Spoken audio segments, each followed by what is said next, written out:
A Tall and Small Collection, Season 2, Chapter 27.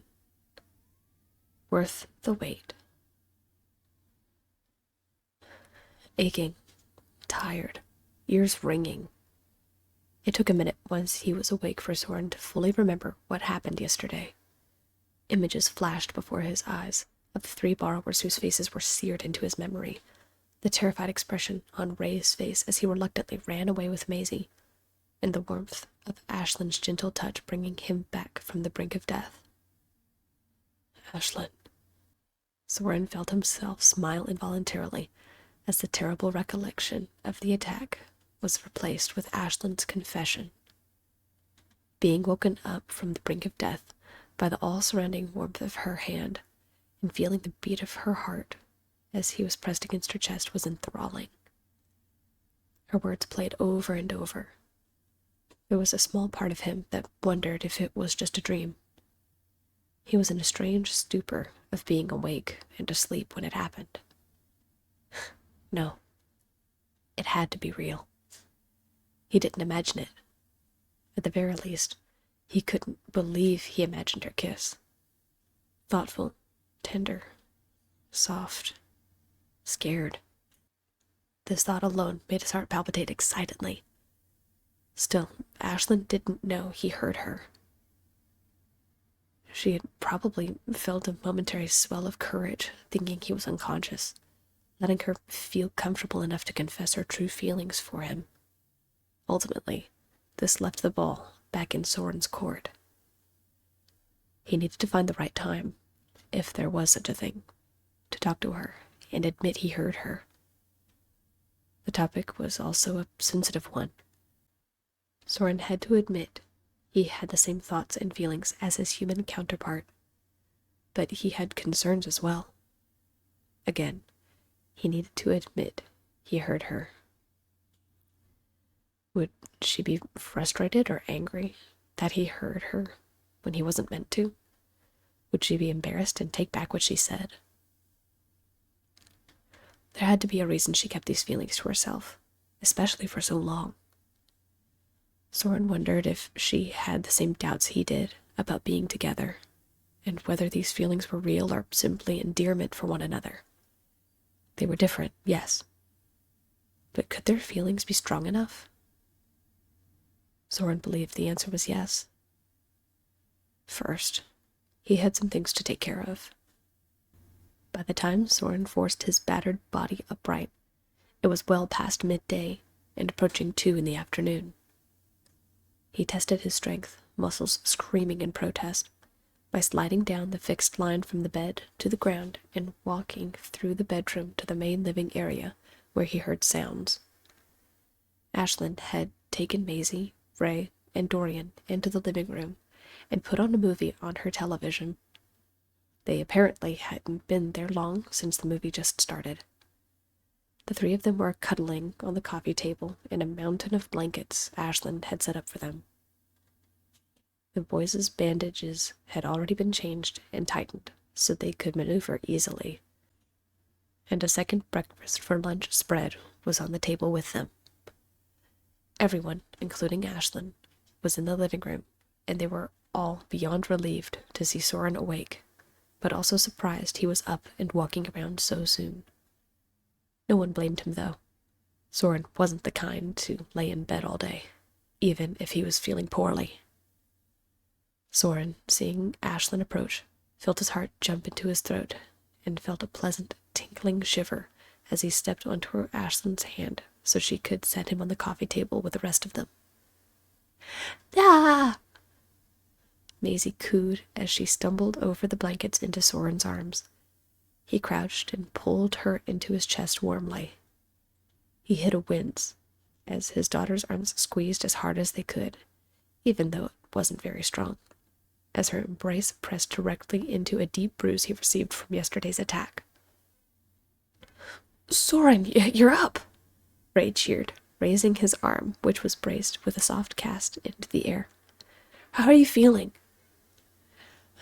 "Like I've been battered and frozen," replied Soren as he stood, Maisie still in his arms with her legs dangling, and walked over to his brothers. Ashlyn had retreated to the kitchen to retrieve her medical kit and some painkillers. What he really wanted was a way to get this cold sensation out of his middle, but that would have to wait. "How are you two?" "We're all right," Dorian replied. "I mean, we're great all things considering, but still stunned, I guess." "Yeah," muttered Ray. Soren sat down, readjusting Maisie so she could sit in his lap, and stared at the soft casts on Ray's arm and Dorian's leg. "What exactly happened? You told me yesterday, I think," asked Soren. The boys nodded and went into their story again, explaining how Ray had just made it to the Rafters' home and was reunited with Dorian when they were stopped on the way back by 3 unfamiliar borrowers. Ray recognized them immediately, and he grabbed Dorian as they sprinted away. It was a risk, but Ray knew they had to take it when they were mere steps ahead of their attackers.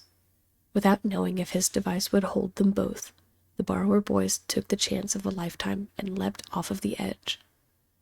All things considering, their injuries could have been worse, but it would be a while before they took any more leaps of faith, since Ray had to abandon some of his device pieces behind so they could get away. Soren's insides churned as he listened to his brother's story. To think he was incapacitated, recuperating from nearly freezing to death as his brothers were going through this. "Soren, why did they come after us?" asked Dorian. "Because they're good-for-nothing cowards," muttered Ashlyn as she finished cutting some additional bandages, which she had warmed before handing them to Soren. "Here, for your muscles." Soren's hand shook as he took them. His nerves were getting the better of him, being so close to her. He took a breath before looking up into those stormy blue-gray eyes he took so much comfort in. "Thank you," he said, smiling, before his features fell. "And to your point, Dorian, I have my suspicions. What it boils down to is fear turned to anger." "Fear turned to anger?" asked Ray. "Yes, I think they found out about our family and Ashlyn," replied Soren. "You're kidding," moaned Ray as he rolled his eyes with such exaggeration that he fell backward onto the blanket. Maisie, seeing this as an excellent opportunity, pushed herself up from Soren's lap and toddled over to land on Ray's exposed middle. She giggled gleefully at Ray's "oof" before rearranging herself to sit with her uncle. "I know, it's not fair, but that's probably what it's about," stated Soren, while wrapping the warm rags around his bruises and sore muscles. "Like I said, cowards," muttered Ashlyn. "But that's all I'm going to say about that. Soren, how are you feeling? Any lightheaded sensations at all?" A zing went up Soren's spine hearing Ashlyn say his name, making him smile. Also, right at that moment, Soren felt his head swirl when he went to shake his head no. "A little, but I'll be fine," he replied. His chest was constricting. Why was he suddenly nervous speaking to her? More importantly, did she notice? "That's good. You just need to rest and leave your body alone to heal," chimed in Ray as he readjusted the soft cast on his arm yet again. "Take your own advice," muttered Dorian teasingly, calling out his younger brother. "Don't mess with your arm. I'm not messing with my leg."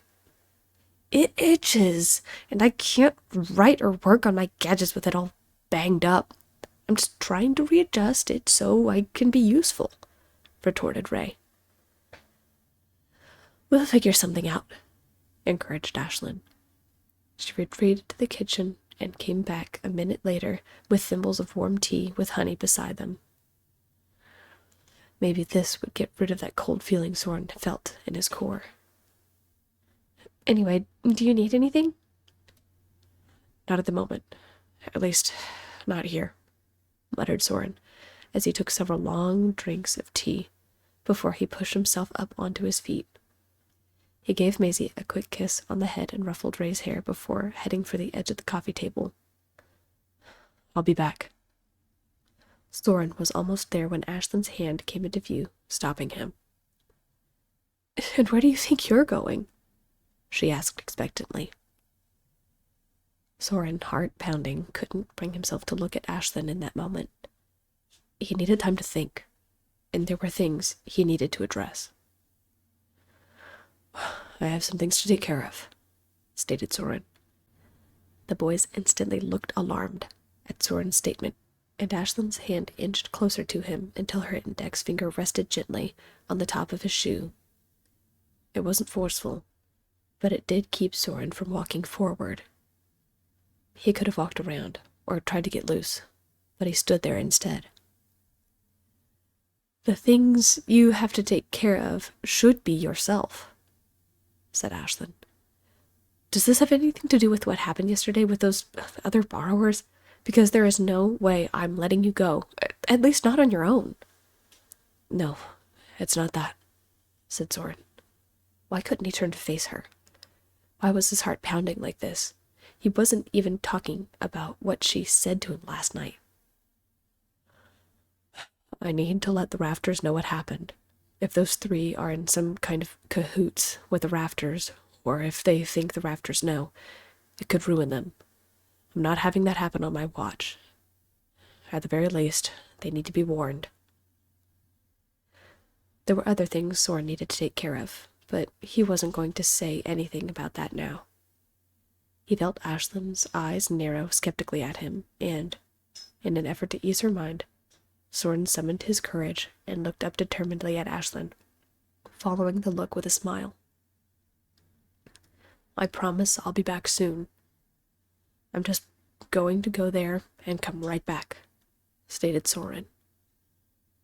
While Ashlyn looked skeptical, her blue-gray eyes looking deep to gain some insight into his thoughts, she sighed and moved her hand.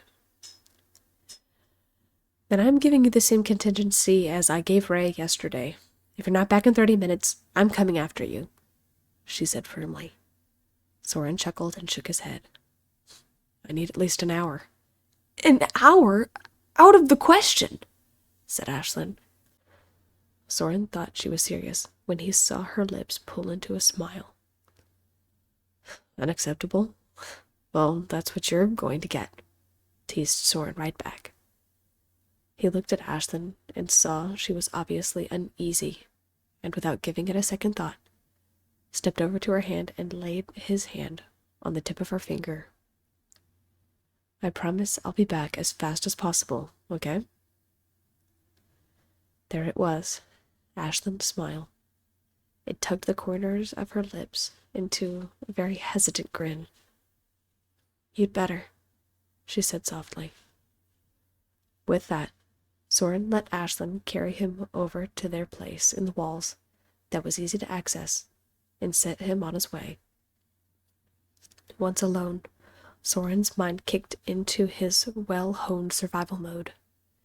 He listened and crept through the walls, daring to peer into his overturned home.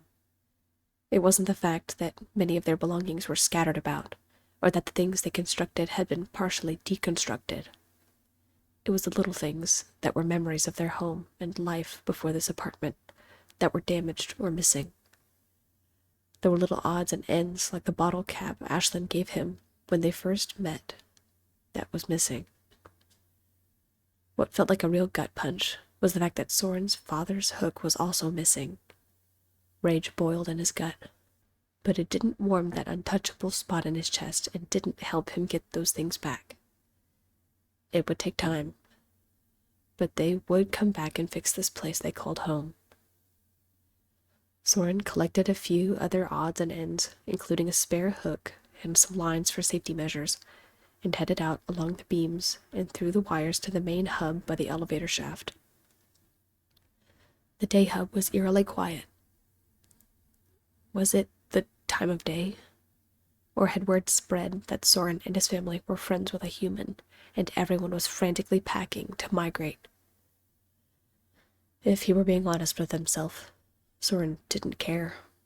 At the moment, his goals were simple. talk to the rafters, and talk to Bay. His muscles protested with every movement, but he continued walking until Soren finally arrived at the rafters' front door. There wasn't even the slightest hesitation as he raised his hand and knocked on the door. A few moments passed when the door creaked open and Hero, the youngest boy, peeked his head out. He smiled the moment he saw Soren, but his expression changed to confusion when he spotted the deep bruises on Soren's face. "Hello, Soren? Is everything okay?" Hero asked, pulling the door open wider. "It will be. Is your father home?" asked Soren. Yeah, he's sharpening hooks," said Hero. He let Soren into the home and scurried over to a nearby door and knocked. "Dad, Soren is here to see you." Caspar Rafters emerged from the back room, hook and sharpening rod in hand, and nodded in acknowledgement. "Thank you, Hero," said Caspar, who went to say something to Soren, but immediately silenced himself as he noticed Soren's injuries. It was obvious to the older brother that Caspar was surprised, and that his reaction was genuine. "What happened?" "Could we talk in private?" asked Soren. "It won't take long." Caspar nodded without hesitation, and Soren followed him into the back, into a kind of workshop filled with hooks, lines, and spare parts made of borrowed odds and ends. The moment the workshop door was closed, Caspar gestured for Soren to continue. Soren, heart pounding in conviction, exhaled slowly before looking Caspar in the eye. "We were attacked," stated Soren. Caspar's eyes went wide, entire body visibly stiffening. "The human?" "No, absolutely not," said Soren firmly, bristling at the thought. "We were attacked by 3 of our own borrowers." Caspar appeared completely blindsided. His entire being slumped as he rested his chin on his thumb and index finger and leaned his head heavily into it. "I know how it sounds, but I wanted to come and let you know what happened."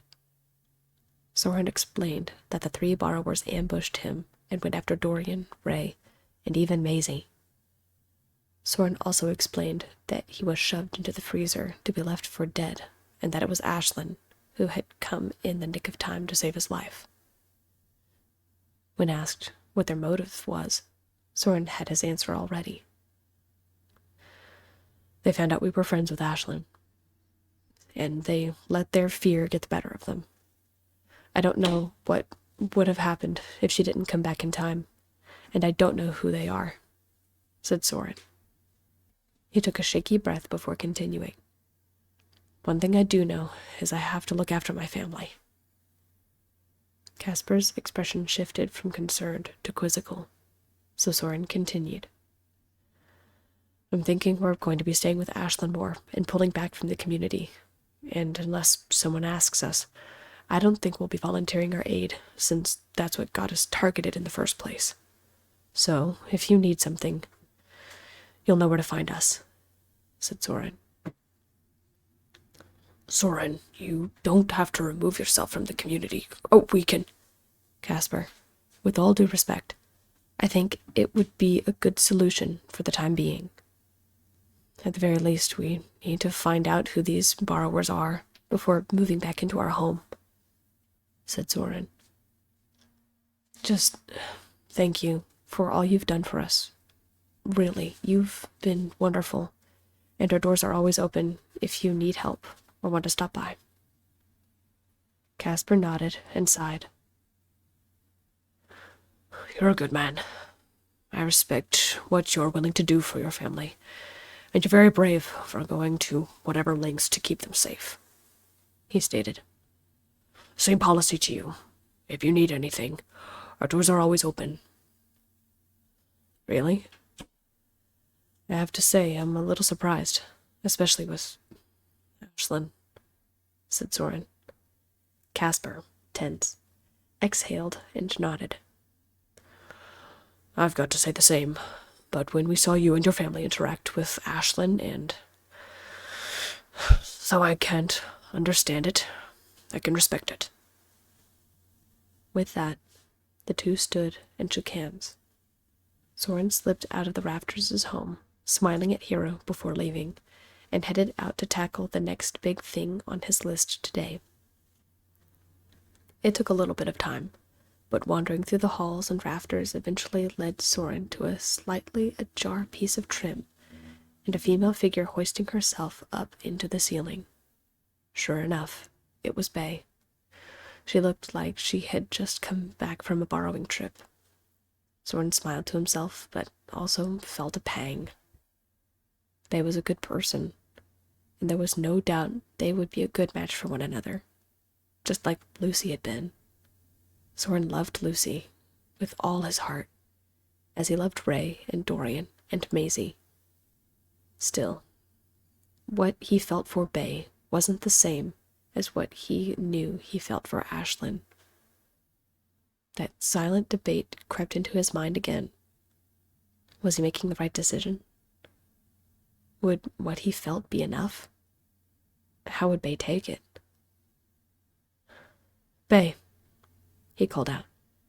The daredevil borrower turned, a smile spread onto her face as she spotted Soren. Well, hi, handsome, Bay greeted as she stepped up to Soren. She was obviously moving in for a kiss, but hesitated not only when Soren took a half step back, but also when her hip lamp showed the bruises on his body. Gosh, what happened to you? It's not important right now. I just wanted to come talk to you, said Soren. Sure thing, but I don't get why those bruises aren't important right now, cried Bay. You sure you're okay? Yeah, I'm good, but there's something I need to do first, replied Soren. Could we take a walk? Bay bit her lip and folded her arms across her chest. Soren knew already by the stance she took that she knew what was happening. Without missing a beat, she asked, Who is she? Soren shifted uncomfortably and smiled. She's a good person, just like you. It's just, I care about you.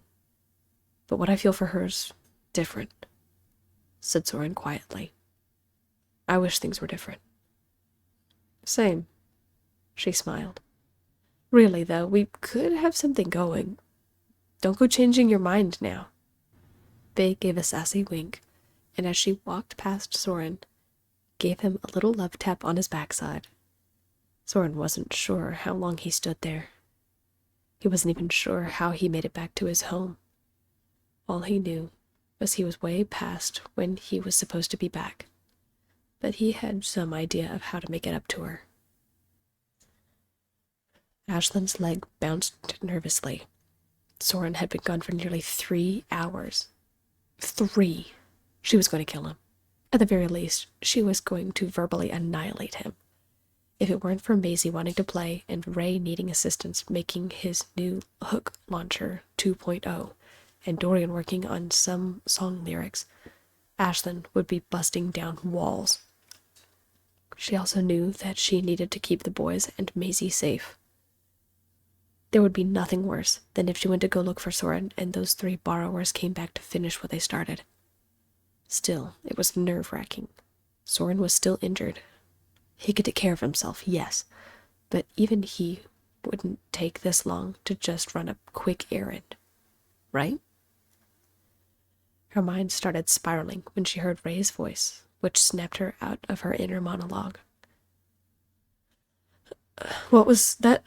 Sorry, I phased out there for a second, she asked, rubbing her eyes with the heel of her palm.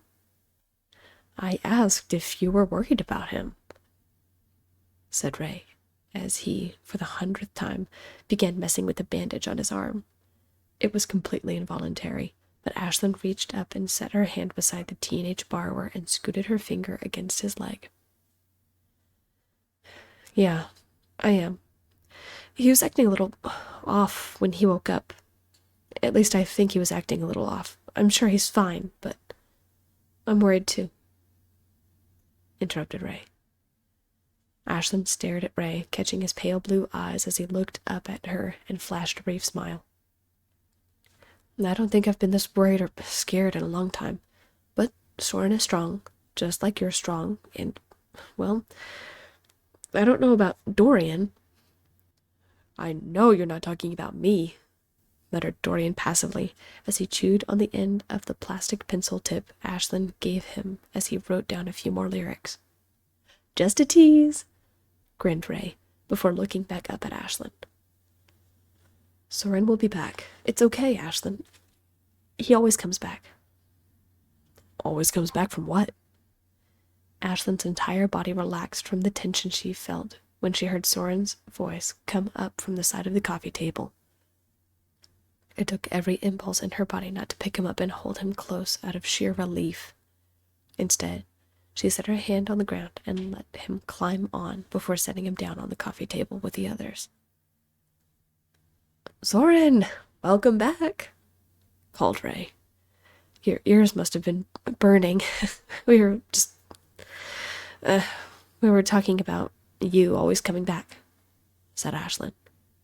Her heart pounded furiously in her chest, making her cheeks feel hot with embarrassment. "Of course," stated Soren.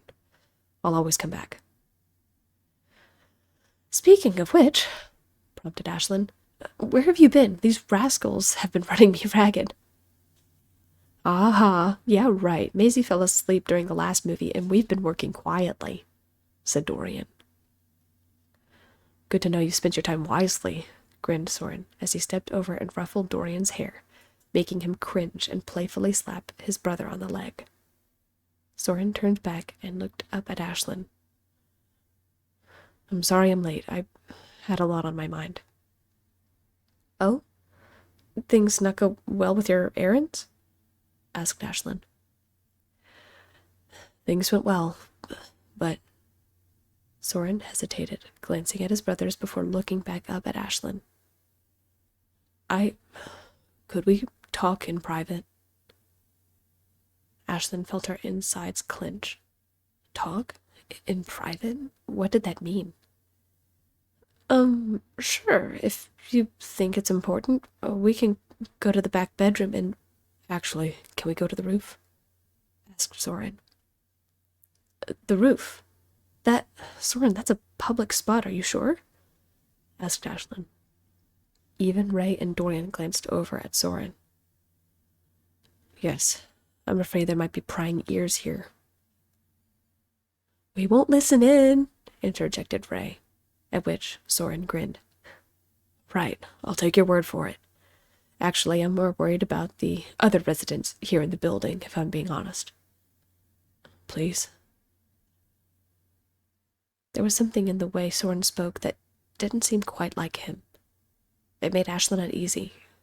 Still, if it was important to Soren, Ashlyn knew it needed to be important to her too. "Sure. Do you think they'll be okay on their own?" she asked, glancing at the boys and Maisie sleeping nearby. "Don't worry, Ashlyn. We can handle those rascals if they come back. We've got the home court advantage," chimed in Ray. "And we won't be gone long. I just wanted to talk to you about something," said Soren. Ashlyn hated this. An acidic taste rose up in the back of her throat. Everything about this made her uneasy, but she nodded and set her hand down on the table. "Let's go then. Boys, we'll be back soon. Think about what you want for dinner, okay?" "Got it," affirmed Ray, with a casted thumbs up. "Tacos for sure," muttered Dorian as he continued writing. With that, Soren stepped onto Ashlyn's hand, and she headed for the door. She was wearing a light jacket, and, after Soren gave the go-ahead, she slipped her hand into her pocket with him inside. Ashlyn locked the door behind her and made her way to the elevator, walking carefully the entire way. The elevator was on her floor, and it was on the ride up that she noticed that Soren's body was shaking. What was going on with him today? Did he hit his head? Was he worried about his family? It was now that Ashlyn felt like she had been punched in the gut. No. Were they leaving? Was that what he wanted to talk to her about? It made sense. This was the same kind of conversation they had when Ashlyn went to move away, when she left them behind.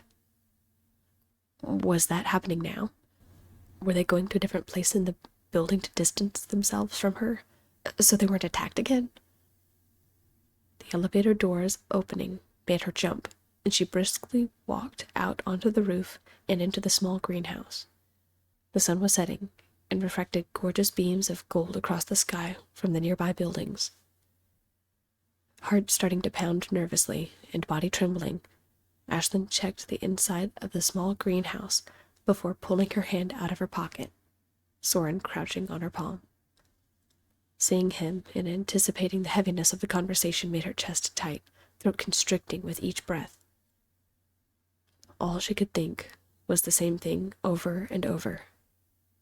Please, don't leave me again. Don't let me leave you. Don't make me leave you. Soren gestured to a shelf that was just about eye level, so Ashlyn set him down there. There were several potted plants which, by comparison, were about as tall as Soren. There was no doubt in her mind that he felt her hand trembling the whole way. Still, she tried to remain calm. What if this was about nothing? Ashlyn, I went and talked to the rafters, as you know, said Soren.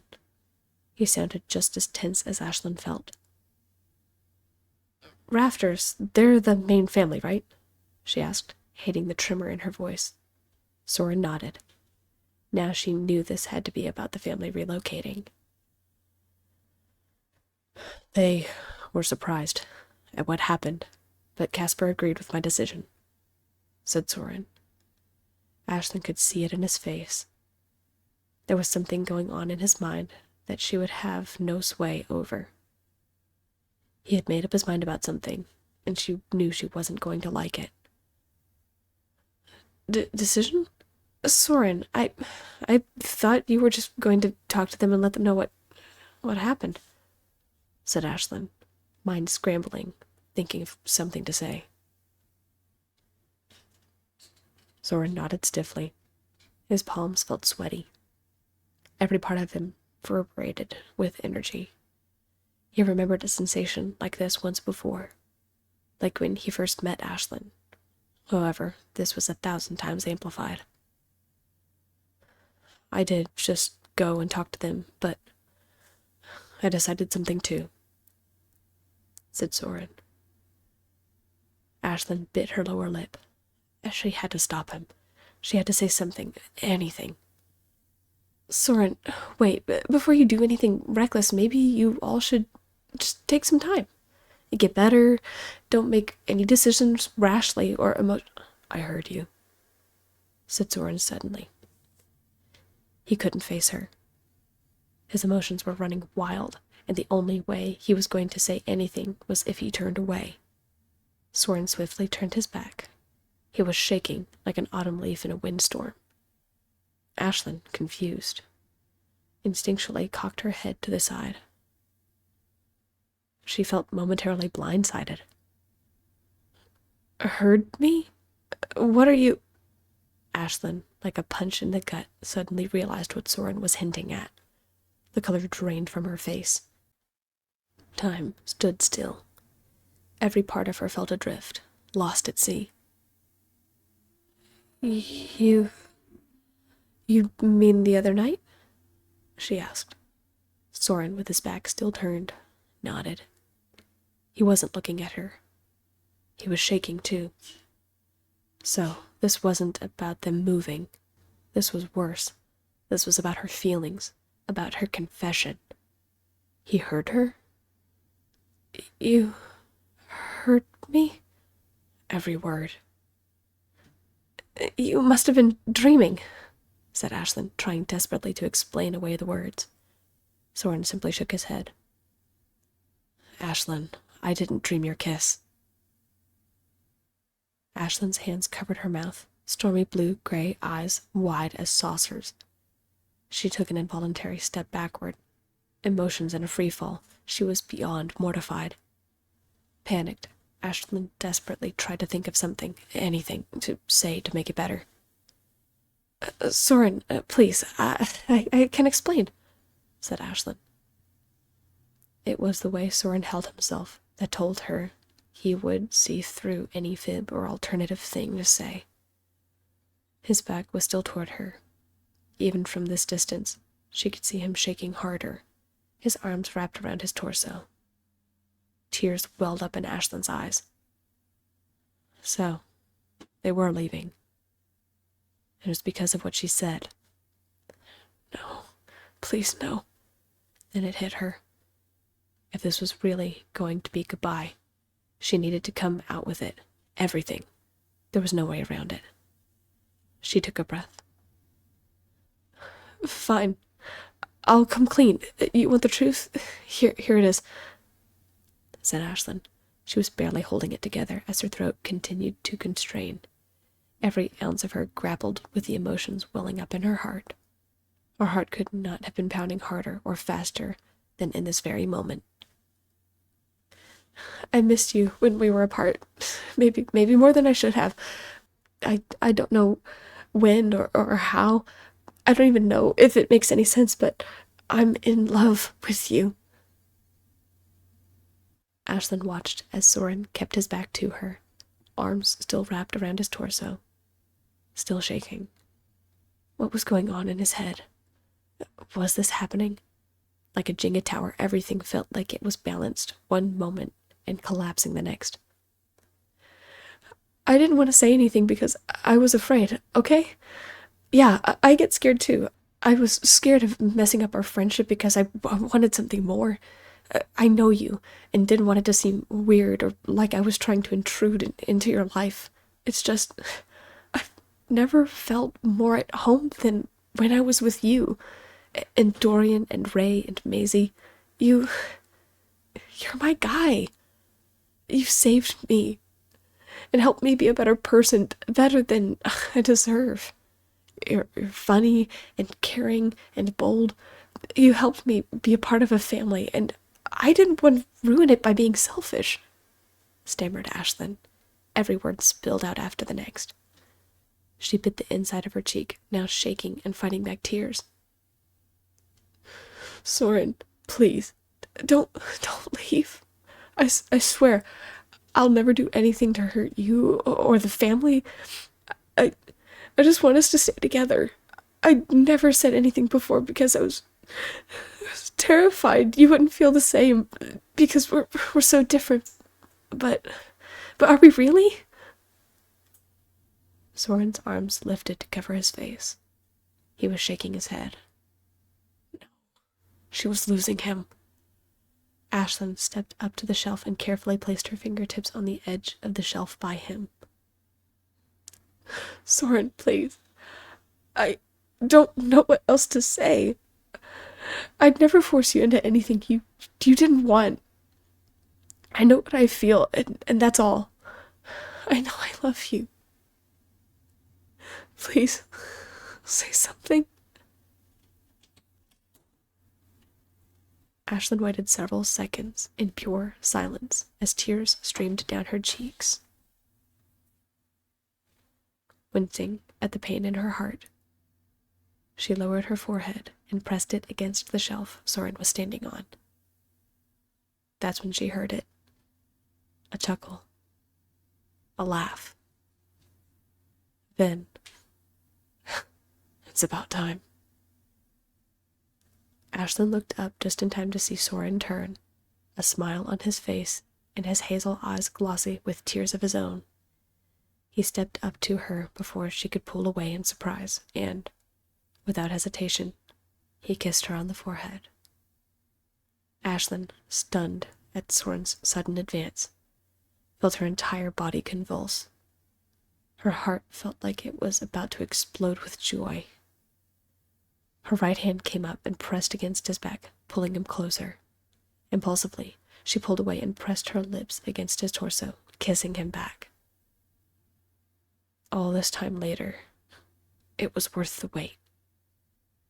as Ashlyn pulled away from their kiss, Soren leaning against her fingers. They knew something had begun, but now they would face it together.